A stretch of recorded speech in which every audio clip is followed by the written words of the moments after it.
Poltekkes Kemenkes Jakarta 3 jurusan kebidanan mau ngasih edukasi gitu. Ini dari kami ada Anissa Syafaramani, mulai santri,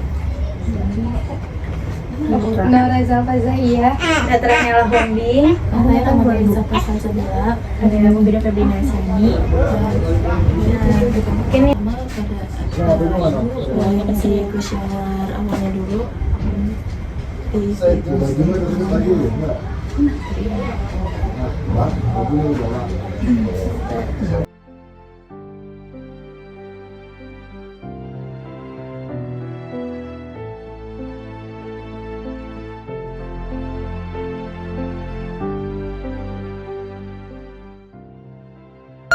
mungkin karena sudah mengisi kuesioner, lanjut ke edukasinya aja dari sini.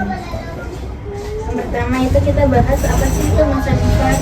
Sebelumnya ibu-ibu ada yang udah tahu belum nifas itu apa sih, kayak gimana sih nifas itu? Apakah ada yang sudah tahu? Apa Tahu nifas itu apa? nggak apa-apa dijawab aja. Kalau nggak tahu nggak apa-apa. Masa umurnya setelah melahirkan. Iya, kurang lebihnya kayak gitu deh. Ya benar. Tadi yang ibu sudah sampaikan itu udah benar. Emang masa nifas ini adalah masa yang lumayan kritis juga karena kan ada pemulihan luka juga, jadi memang harus benar-benar dirawat. Di situ juga kan ibu akan memproduksi ASI secara aktif, jadi harus apalagi khususnya kebutuhan gizinya harus banget dicukupi supaya sehat di ibunya, sehat juga di anaknya. Lanjut. Ibu tahu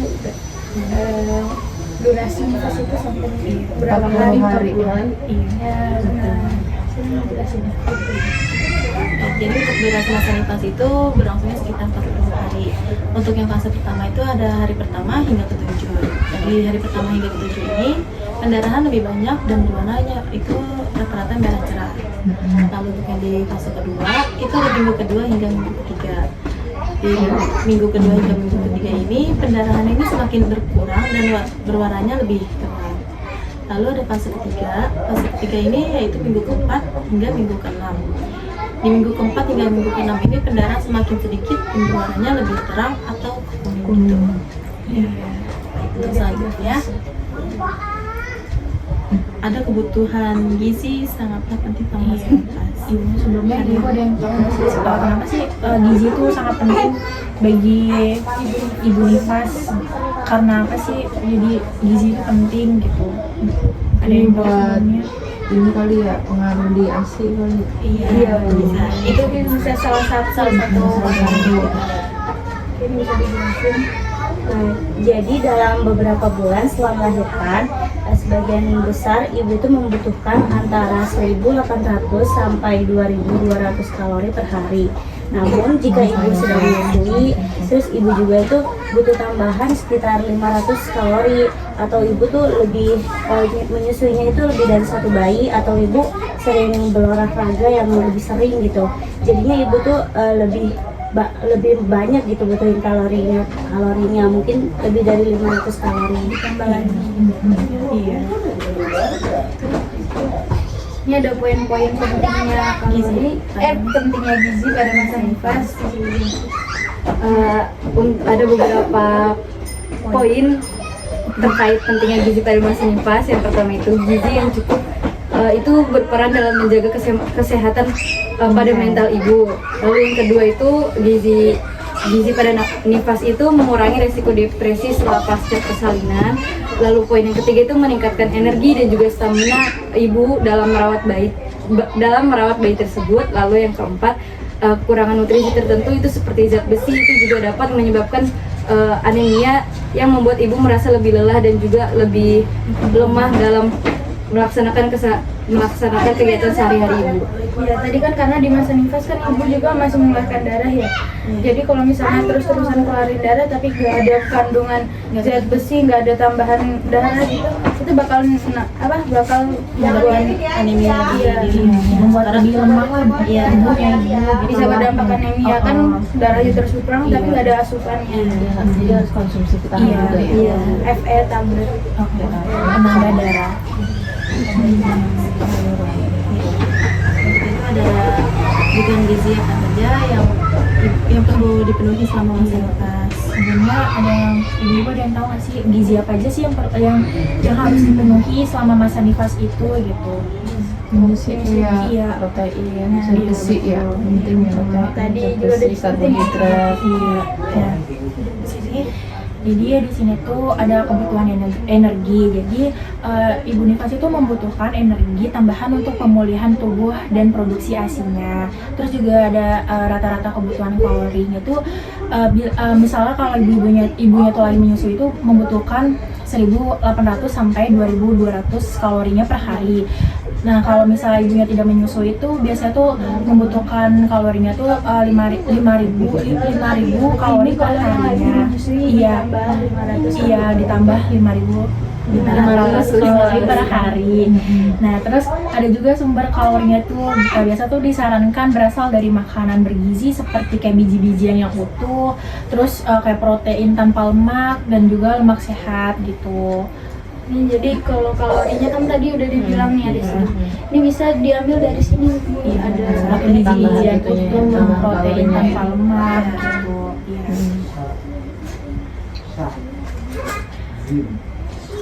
Nutrien. Iya, makronutrien itu ada makronutrien penting pada masa nifas. Di makronutrien penting pada masa nifas ini pertama itu ada protein. Di protein ini penting untuk memperbaiki jaringan tubuh yang rusak selama persalinan. Nah, ini dalam protein ini kita ada kayak seperti daging tanpa lemak, ikan, telur, tahu, tempe, sama kacang-kacangan. Nah, ini kebutuhan untuk dalam sehari-hariannya itu kurang lebih 70 sampai 75 gram per harinya. Terus untuk di karbohidrat kompleksnya itu menjadi sumber energi utama bagi ibu nifas, terutama yang menyusui. Sumber itu kayak seperti nasi merah, roti gandum, kentang, ubi jalar, atau oatmeal gitu. Terus untuk di lemak sehatnya itu berfungsi untuk hormon dan membantu penyerapan vitamin larut, lemak seperti vitamin A, D, sama K. Nah, sumber ini bisa dari minyak zaitun, alpukat, ikan salmon, ataupun kacang almond. Selanjutnya di sini ada kalsium. Kalsium itu untuk menjaga kesehatan tulang ibu dan bayinya, karena kan melalui ASI ya. Jadi kalau ibunya tercukupi kalsiumnya itu kan juga diterusin ke bayinya melalui ASI kan. Jadi ASI, tulang si bayinya juga akan terjaga. Terus sumbernya itu bisa dari susu rendah lemak, yogurt, keju, brokoli, dan kebutuhan sehari-harinya itu kurang lebih 1.000 mg per hari.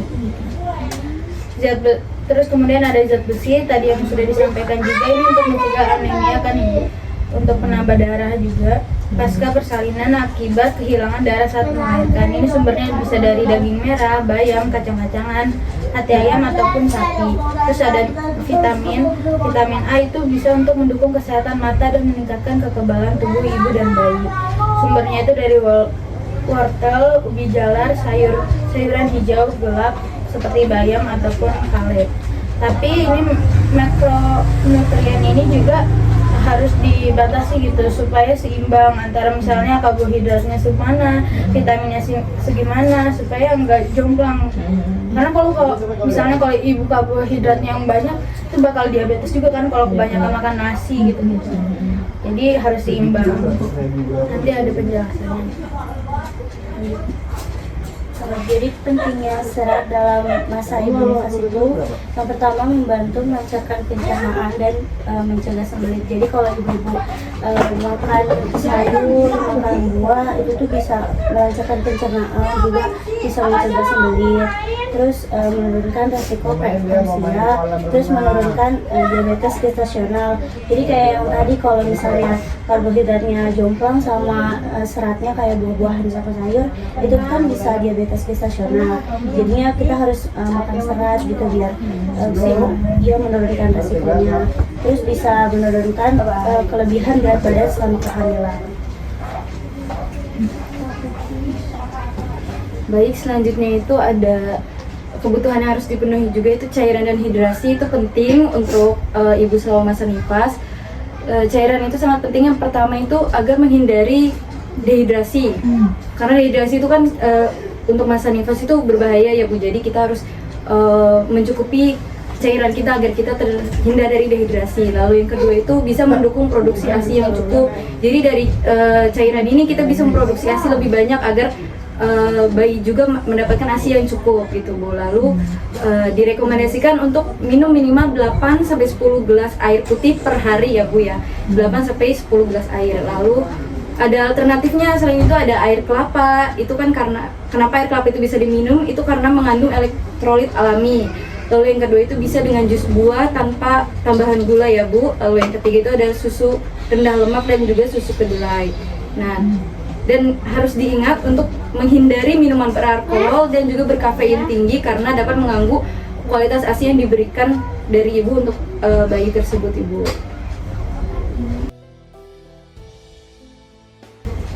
Jadi selanjutnya itu ada manfaat yang dirasakan pada ibu nifas. Jadi yang pertama itu kayak ada pemulihan tubuh lebih cepat, terus juga ada kualitas ASI-nya itu meningkat, terus juga ada menjaga sistem kekebalan tubuh, terus juga mencegah anemia yang tadi sudah dijelaskan oleh teman-teman saya, terus juga ada menjaga keseimbangan hormon, ada juga kayak meningkatkan energi, terus juga kesehatannya itu lebih kesehatan mentalnya itu kayak lebih baik, terus juga ada meningkatkan kualitas tidur dan mengurangi kelelahan ibu-ibu nifas gitu.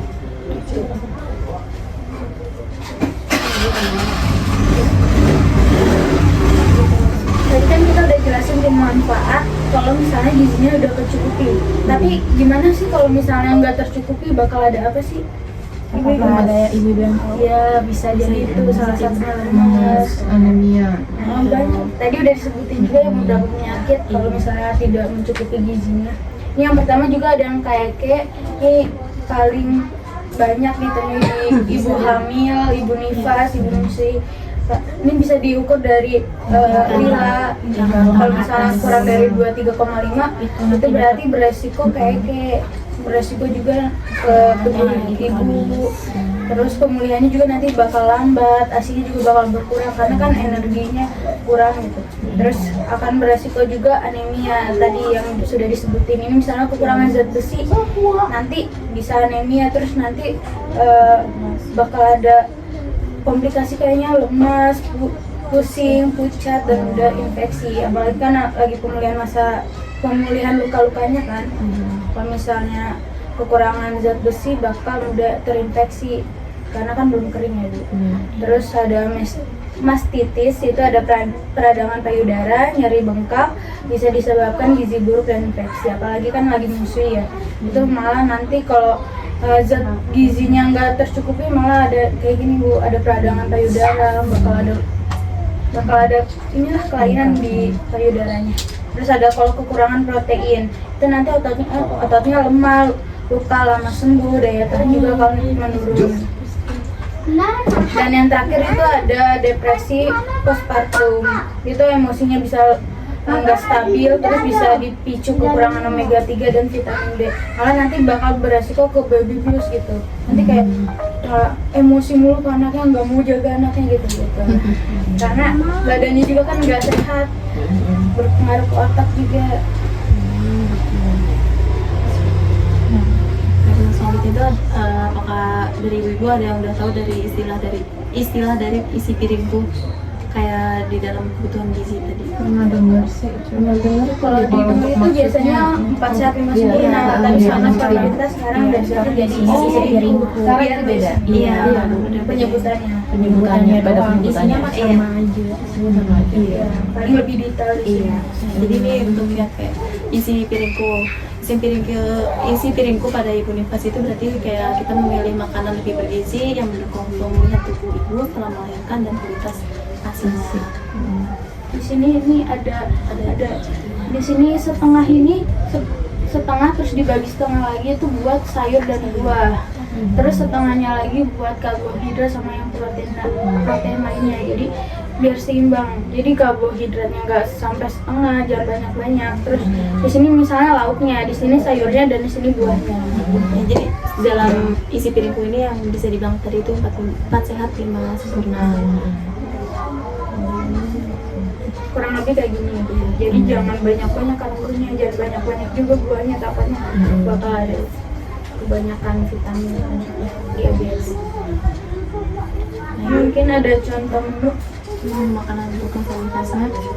Nah, untuk pagi mungkin ibu bisa makan nasi dengan lauk tempe goreng, ikan asin, terus bundawan itu untuk di jam 10. Terus untuk cemilannya ibu bisa makan bubur kacang hijau, terus bisa jeruk juga. Terus untuk siang ibu bisa makan nasi dengan lauk ayam goreng, tahu goreng, terus sayur lodeh. Terus ibu bisa cemilannya atau seratnya itu bisa dari pepaya pada saat jam 4. Terus bisa juga kolak pisang. Terus di sore ke malam ibu bisa makan nasi dengan lauk telur dadar, tahu bacem, terus tumis kacang panjang. Juga bisa dari seratnya itu ibu pakai pepaya gitu. Ya, jadi ini hanya untuk contoh menu makanan yang kita sajikan aja, yang kita buat. Untuk selebihnya mungkin dari ibu ini bisa diseimbangin aja, sesuaikan dengan kalau bisa snack-snacknya itu buah-buahan kita dipotong gitu. Jadi jangan kayak junk food.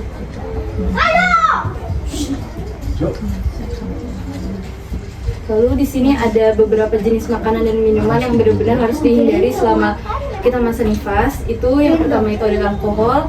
Itu alkohol kita sudah tahu ya Bu semua, alkohol itu benar-benar berbahaya, mau dari buat remaja, ibu hamil, ibu nifas itu benar-benar berbahaya. Jika di ibu nifas itu bisa mengganggu produksi ASI dan dapat berdampak buruk pada bayi jika terkandung dalam ASI gitu. Kan alkohol itu kan minuman ya Bu, jadi pasti bakal ikut produksi ASI-nya. Lalu yang kedua itu kafein berlebihan, itu bisa menyebabkan bayi rewel atau sulit tidur jika terkonsumsi melalui ASI gitu. Ibu bisa batasi maksimal 1 cangkir kopi per hari. Tapi kalau bisa sih untuk yang kayak masa nifas ini untuk dihindari. Dulu ya Iya, minum yang tadi cairan yang udah kita rekomendasi, air kelapa, air putih biasa, air susu, susu rendah kayak lemak ya. Iya, makanan yang Terus tinggi ibu mungkin bisa merkuri. kurang-kurangin itu makan berlemak yang pedas-pedas juga. Terus bisa makanan yang menimbulkan gas itu juga dikurangin dulu sepasang nifas. Lalu yang terakhir itu ada makanan tinggi merkuri. Itu contoh hindari ikan itu seperti hiu atau makarel besar atau tuna albakor, karena di ikan-ikan tersebut ada kandungan merkuri yang dapat mempengaruhi tumbuh kembang bayi.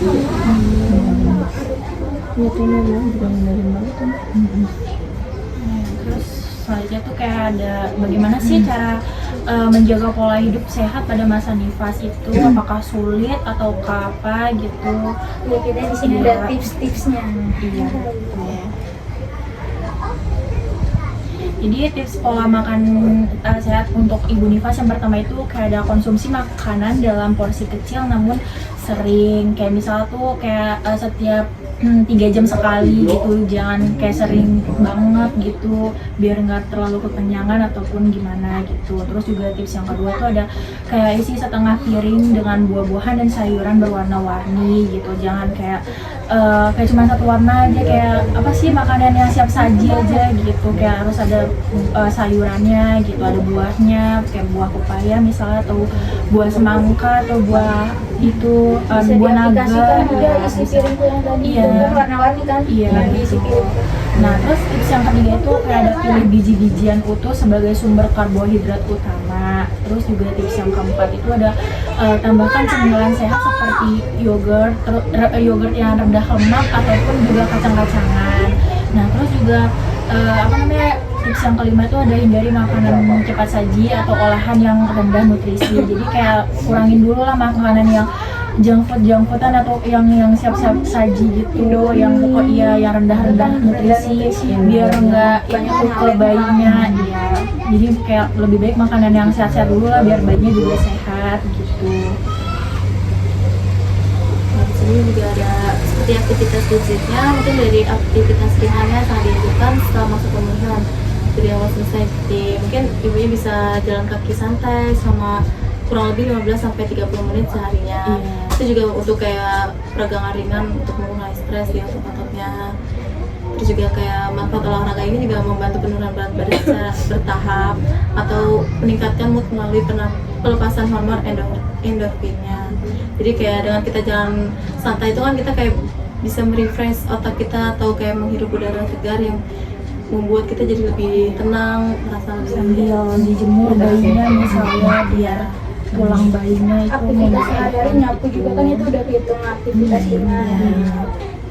Jadi jangan tidur terus, takutnya ada penyempitan di sini. ya terus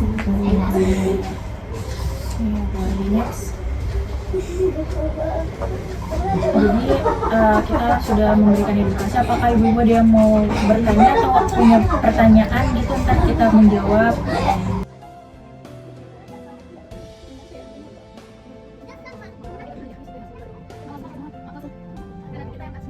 Lagi dari hamil kan aku emang minum mama ini sama tape ya, tape yang singkong itu loh. Lo kan nggak boleh dari hamil. Nah setelah melahirkan boleh nggak?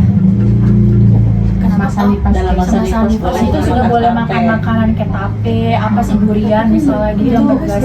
itu harus pas itu mengandung gas. Tabeknya mengandung. jangan dulu kayaknya karena kan tadi yang kayak bisa Itu kan makanannya juga udah ada diawetin kan, itu pakai Iya, apa, fermentasi. jadi fermentasi itu menimbulkan gas juga. Takutnya dalam produksi hasilnya malah gas-gas itu malah yang tersalurkan ke bayinya. Jadi ngaruh nanti ke ini. iya di asinya diproduksi asinya takutnya Karena itu asam juga kan, ada asamnya. Tapi jangan banyak-banyak, dikit-dikit. Cuma sedikit doang. Soalnya dari hamil pengen banget sih. Ya udah kemarin kenapa nggak makan pas hamil? Dikit aja. Nggak boleh. Iya nggak boleh kalau lagi hamil nggak boleh sama sekali. Iya. Takutnya iya nanti menyebabkan di kandungan bayinya kayak anaknya kenapa gitu kayak. iya Makanya makanannya itu sama minuman itu penting banget. Soalnya banyak yang kejadian gitu kayak iya ibunya kayak misalnya makan durian kan banyak gasnya gitu ya kan anaknya kenapa banyak kejadian gitu soalnya bisa misalnya kenapa anaknya gitu amit-amit ya Allah. Takut PPL minum ya. Kadang di es campur suka ada ya. Iya, di es campur es dawet gitu kan. Kadang kan minum ya. di request aja, nggak usah pakai Nggak usah pakai tape atau nggak pakai Iya bisa memang. Itu padahal pengen banget selama hamil itu. Karena saking sebentar lagi. Dia mana? 1 bulan boleh makan tape lebih baik Kita langsung pesta tape di sini. Makanya. lebih baik dihindari dulu makan seperti itu iya karena takutnya berpengaruh di produksi Biar sehat dua-duanya. Iya benar. Kan itu mengandung gas sih. iya. Kan sudah difermentasi.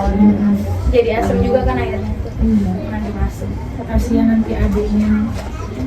Kan udah ya di pertanyaan. Tadi ada kuesioner awal, sekarang ada kuesioner akhir supaya kita bisa tahu nih tadi pemahaman ibu sebelumnya segimana dan sesudahnya segimana. Pasti lebih banyak sesudahnya. Udah. Lapar aja. Orang sedih banget. Tadi kapan ini maaf permisi ya nggak apa-apa kalau nggak mau buat bukti di video doang iya Nanti kan kita lanjut aja ya. iya biar Kasihan ngerjain ini tapi lagi megang bayi. iya isi Bohong-bohongan aja nggak apa-apa. kita pura-pura Paling biodatanya aja yang perlu kita. iya Oh diisi juga lagi. Ya, ini yang akhirnya jadi nanti kayak ada perbandingan misalnya yang awal kan poinnya 20, poinnya 20, yang akhir poinnya 80 berarti edukasinya sukses. Ini sesuai pengetahuan aja ya.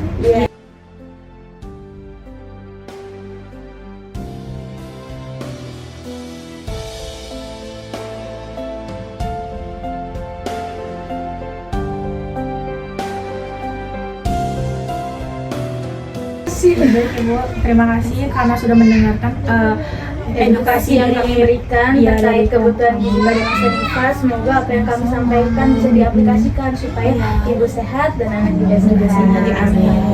Menjadi anak yang baik, anak yang soleh, berguna untuk bangsa dan negara supaya menjadi pintar. Amin. maaf juga kalau misalkan Ada kita ada yang salah kata atau gimana? ucap karena Kurang kencang aja sih suaranya. Iya, juga ibu sudah mengganggu. Penting istirahat ibu. Terima kasih ya ibu. Ibu kita izin dokumentasi sebentar. Kakaknya Cila minta